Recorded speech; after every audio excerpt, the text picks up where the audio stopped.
So my name is Rohan from India. As you mentioned that Singapore is a multilingual and multi-religious country, can religion play an effective role in the economic development of any country?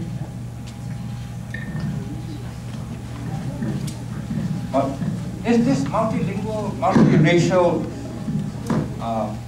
was not because of development. It was something which the British gave to us. Because when Stamford Raffles founded Singapore, he belonged to the Shaftesbury movement, which at that time believed in helping the people in the poor countries. So when he came to Singapore, he had this liberal tradition.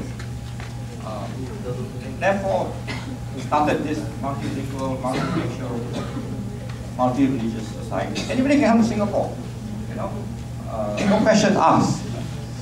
And the British did not try to convert you to become Christians. And what he did was, he divided Singapore into different parts.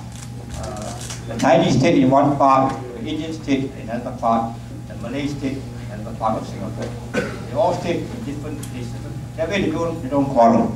And within the Chinese area, the Chinese clan leaders would control the Chinese. Because they can speak Chinese. Nobody else can speak Chinese. Then among the Indians, the Tamils, they also had their own leaders to control them.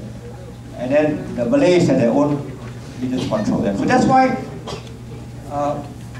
the British could run Singapore for so long. Because each group was allowed to run their own affairs. So it was not due to the need to develop the country. It was just a liberal idea. Raffles. And that has continued to today.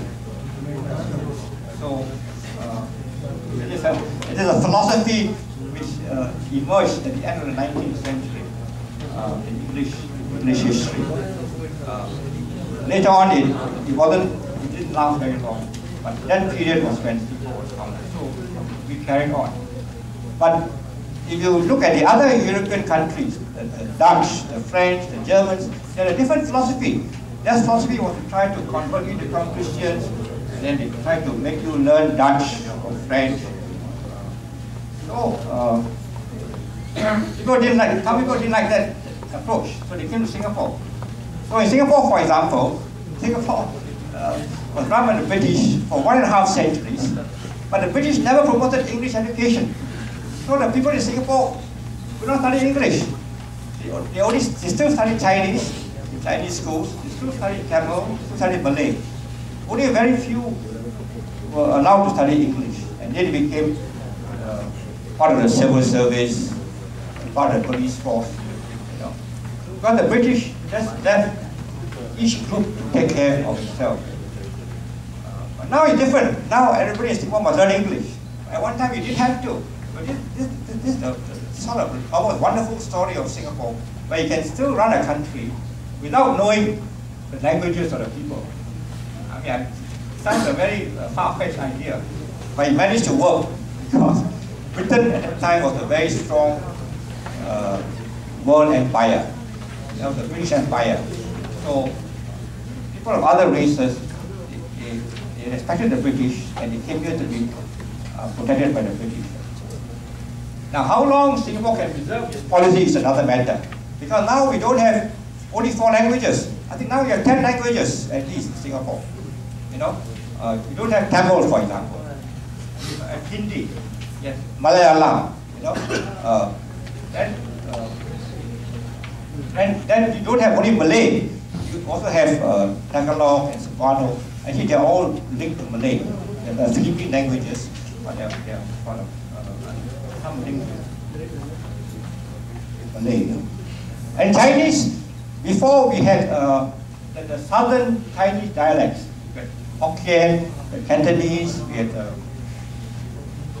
Teochew. But now we have the Mandarin dialect.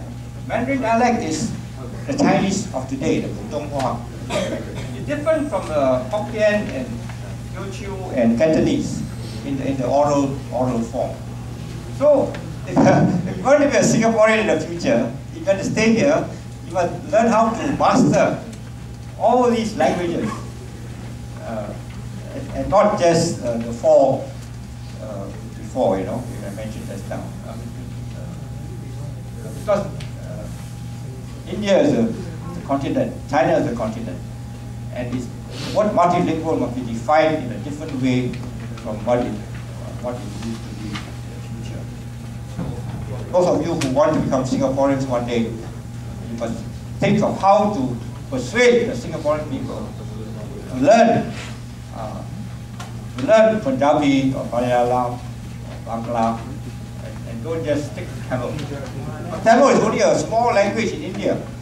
India has 300 languages, of which 40 are official languages. So imagine, you know, if Singapore were to attract more Indians here, then the whole Indian society has to be changed from a South Indian society to including also a North Indian society. And in that way, all the Indians will feel happy that Singapore is a multilingual society. So these are some of the issues for the future. For those of you who want to stay on and work here.